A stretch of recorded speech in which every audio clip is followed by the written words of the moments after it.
Hey guys, just letting you know I've got a bit of a cold, so I'm going to sound a little more raspy, croaky, odd this time around. This is part one of a really big story, and I think this cold of mine kind of plays well into it. So I figured why not. I was part of a detail sent to a village that disappeared. Hey guys, I'm posting this from my account, but it's not my story. It was dictated to me in the understanding that I would then post it on my own. They get anonymity, I get imaginary internet points, so it's a win-win. From what I've been told, the storyteller signed some kind of non-disclosure agreement, so they'd like to remain anonymous, but aren't sure how far it'd hold up anyways. They also want me to communicate how important they feel it is that people hear this story. Sorry, this is a long one, but I honestly don't think there's any other way to tell it. I had to cut out the beginning of the conversation as it contained too much identifying information. I'm a biologist specializing in infectious diseases, but I've done stints with both UN aid programs and the CDC, so I figured the work was coming through those channels. They'd told me I'd be shipping out, but I had no idea when.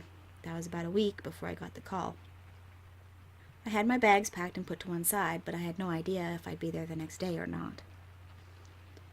At about 5 a.m. on a December morning, I got a call from Redacted, telling me that today was the day and the car would be out to take me to the airport in about an hour. I'm not used to that kind of short notice. With UN work, everything has to be planned weeks in advance before I actually fly out. This time they just yanked me out of my bed and dragged me out of the country. About 13 hours later, I was in Lima, Peru, but I had no idea where I was going until I'd arrived. The first thing I had to do on arrival was hand over all my electronic devices. I was already grumpy, so that was kind of a low blow. They were paying me well, but not dragged out of the country at 6 a.m. on a winter morning. Well, they crammed about 30 of us into a room at the airport for briefing, but at that stage all we were told was that we were flying out into the mountains. I figured I could guess a little bit about what they wanted to do with us if I knew the workers involved, so I spent the downtime that followed getting to know people. I was one of 4 infectious disease specialists, but there were 5 others who worked in some capacity for the CDC or its international equivalents. Within 10 minutes, I'd heard the words epidemic and outbreak control about 50 times, just in relation to work history. That was the first time I got the feeling we weren't exactly flying into a standard aid scenario. About an hour later, they crowded us onto these U.S. Army helicopters. We didn't know where we were going or what they wanted us to do until we were well outside Lima. Everybody got these yellow envelopes with an agreement stuck to the front that we had to sign before opening, basically agreeing that we wouldn't disclose anything. We were told, under pain of lawsuit, yada yada yada. I was suspicious, but I'd been handed these agreements before, usually where a company had fucked up and doesn't want the public to go find out. About 3 words into the first page, I realized that wasn't the case here. We're heading high up into the Andes to investigate a village that's disappeared. I'm thinking snowfall, landslide, or something, but there's these satellite photos on page 3 showing buildings, huts, and the like. Some of them are blackened, but they're still there.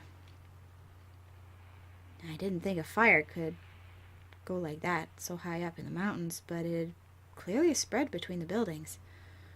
There's no bodies that I can see, but there's enough disarray around the place that I didn't need to use my imagination to figure out what kind of place we were being sent into. The choppers took us most of the way, but they set us down on the slopes with oxygen tanks, and we were escorted on foot the final half hour or so up to the mobile lab. Well, lab might be a tad generous here. This is more of a tent with field equipment in it.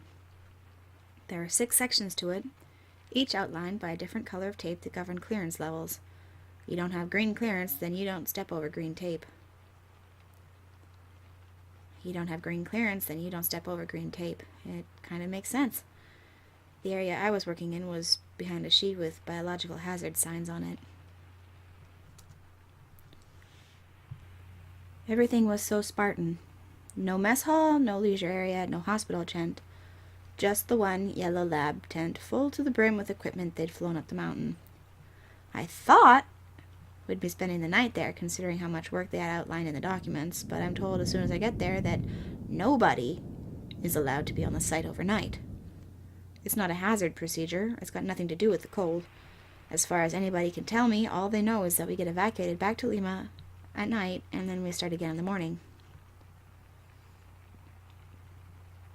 So, the moment we get there, they suit us up in these hazmat suits. Fully sealed, oxygen supply, the whole deal. The village in question is about 20 minutes up a slope, but we're not getting escorted. They'll guide us on the radios, but we have to head up there alone, do our work, and come back all on our own. I ask if it's unsafe to be there, and they tell me no, it's not unsafe, they just don't go up there. I've got a real bad feeling about it at this point, but I'm not gonna lie. You tell me there's a vanished village on the side of a mountain, and you show me all these safeguards you have in place for absolutely no reason, and I'm probably going to want to check it out. My job is to stick my nose in places where most people don't want to be. I can't say I've spent a lot of time on mountains, but I'd expect there to be wildlife there. Birds, bugs, that sort of thing. And the first thing I notice on the way up is the quiet. I'm wearing the hazmat suit, but it's not that restrictive. We can hear each other as we're talking, but there's nothing alive on the slope that isn't wearing a suit. Even the grass looks sick. I don't know how much you know about villages in the Andes, but some of them are pretty remote. We had no idea how long this place has been, or for lack of a better word, abandoned. These people herd llamas and alpacas and might get a trader come into the town maybe once a month. That's the most contact they have with the outside world. The initial feeling I got coming up over the slope was that there had been people there maybe a week ago, tops. I just had a feeling like they hadn't been gone long, but the state of the place, I don't think they left willingly. I was completely unprepared for what I saw. I didn't know, still don't know how to describe it. It just looked forced, like somebody had come into the place and tore them out of their houses. There are 6 or 7 of these stone huts, and every one of them had the doors broken. Some of them off the hinges, some of them just completely shattered, like somebody had broken them down with a battering ram. I still have nightmares about the state of those huts. Belongings piled up behind the doors, bits of pipe and wood lying around like dents, like somebody had taken a swing with them. Freaking nails and blood and scratch marks leading up to the entrances, and there wasn't a gun in the village that didn't look like it hadn't been used in the struggle. They had these rocking baskets lined with alpaca wool, and they'd bundle their babies up in blankets and tie them to the frame with yarn. The strings were broken, some of the baskets were even torn in half, and at this point I'm abridging the story. It was clear to me that they were becoming emotional, so I suggested we take 5 and come back when they were feeling better. The story continues below. We had jobs to do. Honestly, it was the best way to deal with it, so we broke up into our task groups and got to work. I had to swab surfaces that might have been touched, so I took samples from under door openings, blood spatters, took a couple broken fingernails that looked like they had material under them. Then I had to take soil samples from various places around the village. In the case of one of the burned huts, it was obvious that it was caused by a hearth that got out of control. Probably had nobody to watch it. But the other 3 were at the far end of the village, and there was just no way the fire could have leapt between them. I had to take soil from up there. The snow wasn't deep that time of year, but it was deep enough that I couldn't see the ground. When I dusted it away, the grass was scorched.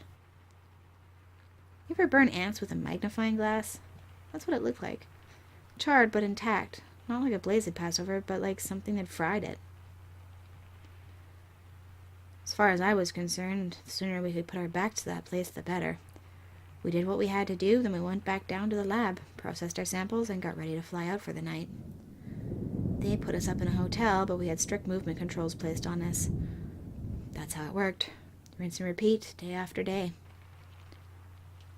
When I wasn't in the village, I was analyzing the samples I'd taken. We used agar plates and microscopes mostly, and I could identify the majority of the cells by sight. Hair, skin, blood or saliva, bits of broken nail. But anything I took from a surface that might have been touched by an intruder, I got these weird black blotches that I couldn't identify. Some of them had the look of cells, so I tried transferring them to growth mediums. They weren't active. They had no DNA that I could identify. They were just anomalous. I didn't know what I was looking for. Nobody told us what happened up there, and a lot of the information I received came from instructions that I was told not to share with anybody, including members of my own team. The info was being portioned out restrictively, and I felt like I was missing all these pieces to the puzzle that I needed in order to do my job. So I started looking for answers. If I asked base staff, I'd get a shrug. If I asked somebody official, I'd get a speech about how the higher-ups were making sure everybody knew what they needed. Nothing more. I don't know how much they expected us to keep to ourselves, especially while we were working unsupervised up in that nightmare. Eventually, details started to get out. Magnetic anomalies, unusual presences of isotopes, Geiger counter readings that just weren't right. These people were pastoral farmers. They raised llamas and alpacas as livestock, but their animals were nowhere to be seen. You know what happened to them? The first flyby of the village found 50 or so carcasses scattered half a mile down the slope. They'd all run off of a cliff to their deaths. Morale was kind of shitty. Everybody felt like we were dealing with some kind of disaster scenario, but nobody knew what or why or how or anything relevant. I figured I'm not military personnel, so they probably can't court-martial me if I go snooping around. This tent wasn't exactly Alcatraz, and the info that wasn't on somebody's personal laptop was in a folder on a rack. One day, one of my managers leaves one of them lying around, and I take a moment to flip through it while nobody's watching. About halfway through, I find this letter with the contact details blacked out, and these 3 letters jump off the page at me. E-B-E. I've watched enough TV to know what an extraterrestrial biological entity is. Mind you, I don't know if that's what this EBE meant. The info around it was either codified or too technical for me to decipher. Could be I was wrong. Could be it was just another piece of technical jargon I took out of context. But suddenly, a lot starts to make sense. I don't know if I want to be the person pushing alien cells around under a microscope, but the way the tent was set up made a lot more sense. So, that was my life for about 3 weeks. They'd fly us up in the morning, we'd do our work, maybe go back up to the village, take some samples, maybe just work with what we already had and report back in the evening that we didn't know anything more than we had yesterday. I had no idea how long they wanted me there. I wasn't allowed to call my kids. My life was in total lockdown. I was ready to work as long as I needed to, but the lack of answers was pissing me off. And then it was over. We flew up the mountain one morning to start work for the day, only the tent was shredded. Open through the top like a Christmas present. Everything. All our work scattered down the mountain as if a hurricane had blown through. The choppers did one circle of the area, turned back towards Lima, and we never went back. I was on a flight that night with specific orders not to tell a living soul what I'd seen up there. If I could do that, there'd be more work for me in the future. They didn't say what would happen to me if I broke my silence, but I can read between the lines.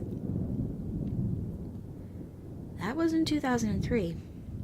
Through my own experiences and conversations I've had with colleagues, I know of some 15 or so similar occurrences like this. All remote, all high altitude. Eventually, they told us it was some sort of airborne, high-altitude pathogen, but I don't buy that for a second. Where are the bodies? Do you know what I think? I'm thinking there's something out there picking off human settlements. Think about it. Oxygen is one of the most reactive elements. Maybe they don't cope well with it, so they go high where the air is thin. I don't know what they're doing or what they want, but I know for sure it ain't peaceful. Barring these jobs, I've never willingly set foot above 10,000 feet since, although that's pretty conservative. I don't hike, I don't go outside cities at night. I like to stay as close to sea level as I can. Hell, if there was a city in Death Valley, that'd be where I'd live. And this shit is still happening.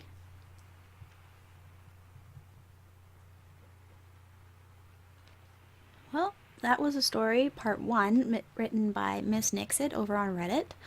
If you enjoyed it, feel free to like and subscribe, because next week I'm going to do part 2.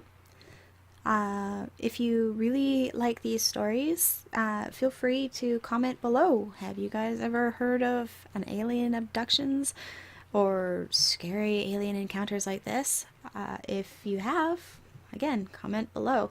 Or you can send your stories over to me at Little Horror Stories, no spaces or underscores, at gmail.com. If you feel like you want your story to be seen more publicly, I'm starting a subreddit pretty soon called Little Horror Stories, where you can post your story and maybe have it narrated. And yeah, that's about all I've got today. My brain is fried from this cold. So yeah,